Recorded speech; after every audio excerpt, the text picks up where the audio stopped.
नमस्कार दोस्तों, एक बार फिर से मेरे इस चैनल में आपका तहे दिल से स्वागत है। दोस्तों, राशन कार्ड के अंदर जो ई केवाईसी का आखिर क्या मामला है, ई केवाईसी करवाना हमारे लिए क्यों ज़रूरी है और ई केवाईसी हम अगर करवाएंगे तो हमें क्या फ़ायदा होगा, अगर ई केवाईसी नहीं करवाएंगे तो दोस्तों इसका हमें नुकसान क्या होगा। कौन से ऐसे परिवार हैं जो ई केवाईसी करवाएंगे और कौन से ऐसे परिवार हैं जिनका ई केवाईसी नहीं हो पाएगा।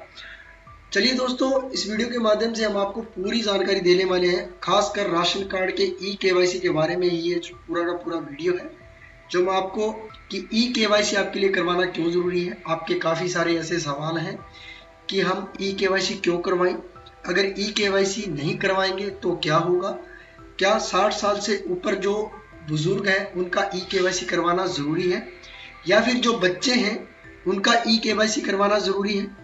अगर उन सभी का ई केवाईसी नहीं होता है तो क्या हमारा राशन मिलेगा या नहीं मिलेगा। अगर आपके कोई सदस्य देश विदेश या कहीं बाहर मजदूरी अदर स्टेट में काम कर रहे हैं तो क्या हमारा ई केवाईसी हो पाएगा, या ई केवाईसी करवाने के लिए हमें अपने स्टेट में ही जाना पड़ेगा जिस डिपो धारक से हम राशन लेते हैं, जो हमारा डीलर है या हमारा जो भी फूड सप्लाई डिपार्टमेंट है वहाँ जाना पड़ेगा, या ई केवाईसी हम कहीं पर भी करवा सकते हैं। तो इनकी जो पूरी जानकारी है दोस्तों वो आपको मेरे इस वीडियो में मिल जाएगी। सारे जितने भी आपके सवाल हैं सारे आपको क्लियर हो जाएंगे, आपका कोई भी जो डाउट है वो नहीं रहेगा। तो इसके माध्यम से हम आपको जो ई केवाईसी के बारे में पूरी जानकारी देने वाले हैं। आपका राशन कार्ड के अंदर ई केवाईसी होगा तो आपको कैसे पता चलेगा कि हमारा जो ई केवाईसी है वो कंप्लीट हुआ भी है या नहीं हुआ है, आपके कितने सदस्य हैं जिनका वेरीफाइड हो गया है या नॉट वेरीफाइड है। तो चलिए दोस्तों स्टार्ट करते हैं। चैनल पर नए हैं तो चैनल को सब्सक्राइब कर लीजिएगा आने वाले इस प्रकार के अपडेट के लिए, जिससे आप सबसे पहले आप इस सर्विस का फ़ायदा ले सकते हैं। वीडियो अच्छा लगता है तो वीडियो को लाइक कर दीजिएगा, कमेंट में अपने सजेशन आप दे सकते हैं। चलिए दोस्तों स्टार्ट करते हैं। सबसे पहले मैं आपको ये बता दूं कि आपको राशन कार्ड के अंदर ई केवाईसी करवाना बहुत ज़रूरी है। अब ई केवाईसी आप राशन कार्ड के अंदर कब तक करवाएंगे और करवाना क्यों ज़रूरी है ये भी आपको पता चल जाएगा। राशन कार्ड के अंदर आप 30 सितंबर से पहले आप ई केवाईसी करवा लीजिए, क्योंकि इसकी जो लास्ट डेट है वो जारी कर दी गई है। इससे पहले अगर आप ई केवाईसी करवा लेते हैं तो आपका जिस भी कैंडिडेट का जो भी राशन मिल रहा है, जैसे कि मान लो राशन कार्ड के अंदर 10 कैंडिडेट हैं और 10 में से 5 की ई केवाईसी है वो वेरीफाइड है और 5 की ई केवाईसी नॉट वेरीफाइड है। तो देखिए दोस्तों, जो 5 जो कैंडिडेट है वेरीफाइड है उनका ही राशन मिलेगा आपको, दूसरे जो कैंडिडेट नॉट वेरीफाइड है उनका आपको राशन नहीं मिलेगा। और दोस्तों आपका ये भी सवाल रहेगा कि भाई अब हम अगर बाहर हैं तो हमारा ई केवाईसी कैसे होगा। तो आप जिस भी स्टेट में आप वहाँ भी ई केवाईसी करवा सकते हैं।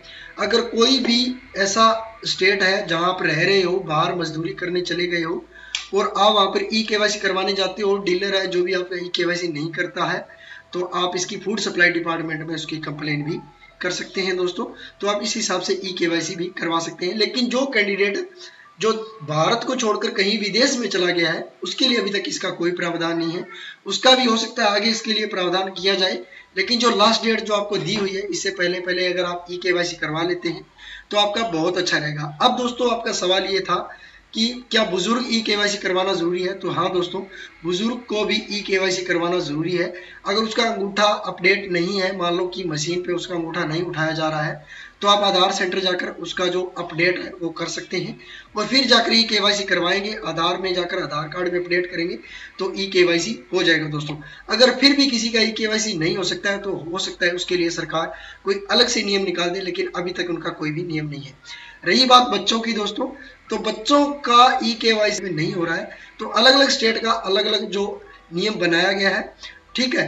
तो कुछ स्टेट में तो बच्चों की ई केवाईसी नहीं हो रही है, उनका सीधा वेरीफाइड ही है। जो अभी बच्चे जो जुड़ रहे हैं राशन कार्ड में उनका वेरीफाई है। तो आप अपने स्टेट में अपने जो राशन कार्ड डीलर है, फूड सप्लाई डिपार्टमेंट है या जहाँ से भी आप राशन लेते हैं तो वहाँ आप चेक करवा सकते हैं। अब आपका ये सवाल था, आप जो राशन कार्ड के अंदर ई केवाईसी आपका कंप्लीट हुआ भी नहीं हुआ तो आप कैसे चेक करेंगे। मान लो कुछ परिवार ऐसे हैं जिनका आपने ई केवाईसी करवा लिया है लेकिन उनका अभी भी कोई भी मतलब रिस्पॉन्स नहीं है, कैसे पता करें क्या हो गया, ई केवाईसी हुआ नहीं हुआ। तो आपको कुछ नहीं करना है, आपका राशन कार्ड नंबर या फिर आपके स्टेट के अंदर कोई भी आपकी मेन जो आईडी बनी हुई है वो ले जाइए, या फिर आप अपना आधार कार्ड लेके चले जाइए और आप अपना जो डीलर है, डिपो होल्डर या फूड सप्लाई डिपार्टमेंट, वहां पर आप अपना अंगूठा लगाकर चेक करवाएंगे तो आपके राशन कार्ड में जितने भी मेंबर होंगे वो उठा लिए जाएंगे, और वहां पर जिस भी मेंबर के अंदर आपका वेरीफाइड अगर दिखाता है तो उसकी ई-केवाईसी कंप्लीट है, उसको राशन मिलेगा।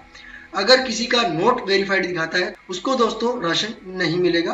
तो इस प्रकार से आप अपना जो राशन कार्ड के अंदर ई-केवाईसी चेक कर सकते हैं। अब दोस्तों ई-केवाईसी करवाना आखिरी जो इम्पोर्टेंट सवाल है कि क्यों जरूरी है। दोस्तों ई-केवाईसी करवाना आपको इसलिए जरूरी है, जो भी कैंडिडेट है, जिस भी कैंडिडेट का सुचारू रूप से राशन चल रहा है, राशन ले रहा है, किसी अदर प्रकार की स्कीमें भी ले रहा है, ये ऐसे परिवार हैं जिनका राशन बनता है, राशन कार्ड बनता है, जो परिवार मुश्किल से अपना घर चला पाते हैं, या फिर उनको राशन कार्ड की BPL ration card, APL ration card, जो भी आप राशन कार्ड के अंदर सुविधा ले रहे हैं, उनको सच में राशन की जरूरत होती है, इसलिए उनका राशन कार्ड बनाया जाता है और उनकी जरूरत को पूरा करने के लिए इस राशन कार्ड को बनाया जाता है। तो आप उसके अंदर ई-केवाईसी करवाना इम्पोर्टेंट इसलिए क्योंकि अगर जिस भी किसी कैंडिडेट का आप राशन कार्ड में ई-केवाईसी नहीं करवाते हो समय रहते, तो आपका ई-केवाईसी के हिसाब से आपका राशन बंद किया जाएगा, क्योंकि उनको लगता है कि ये जो कैंडिडेट है, या तो उसकी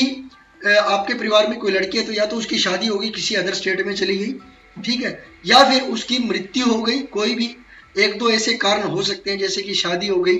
अब दोस्तों इसके अंदर आप ई-केवाईसी करवा लीजिएगा, क्योंकि अगर ई-केवाईसी नहीं हुआ तो आपको राशन नहीं मिलेगा। दोस्तों आखिरी आपका सवाल ये रहा कि हमारे परिवार में मान लो 6 कैंडिडेट थे जिसमें एक बेटी थी, बेटी की हमने शादी कर दी, यहाँ से नाम कट जाएगा, आगे ऐड नहीं होगा, तो इसका अभी तक कोई प्रावधान नहीं है।